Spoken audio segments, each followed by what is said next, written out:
কথায় আছে বাঙালির অতি সুখ সহ্য হয় না। বেশি স্বাধীনতা আসলে ভালো না। এই যে হুজুর আর হুজুর নিয়ে নাচতেছে, তারা হুজুর কিনা জানি না, এই নাচ কি আদৌ ভালো জিনিস?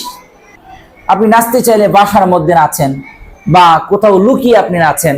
পাবলিকলি এরকম নেচে গিয়ে বোরকা পরে, পাঞ্জাবি পরে, টুপি পরে, পাগড়ি পরে মানুষের সামনে নাচা, এর অর্থ কি? আপনি বিশাল একটা জনগোষ্ঠীকে আপনি কলঙ্কিত করছেন। বিশাল একটা জনগোষ্ঠীর রেসপেক্টের জায়গাটাকে আপনি অসম্মান করছেন। এই বোধ কি আপনার মধ্যে একটু আছে? বা যারাই কাজগুলো করছেন তাদের মধ্যে একটু আছে? এই জন্য যেখানেই আপনারা এই ধরনের অসঙ্গতি দেখবেন, স্বাধীনতার নামে অপসংস্কৃতি, স্বাধীনতার নামে উলঙ্গপনা, স্বাধীনতার নামে বেহায়াপনা, এগুলোকে আপনাকে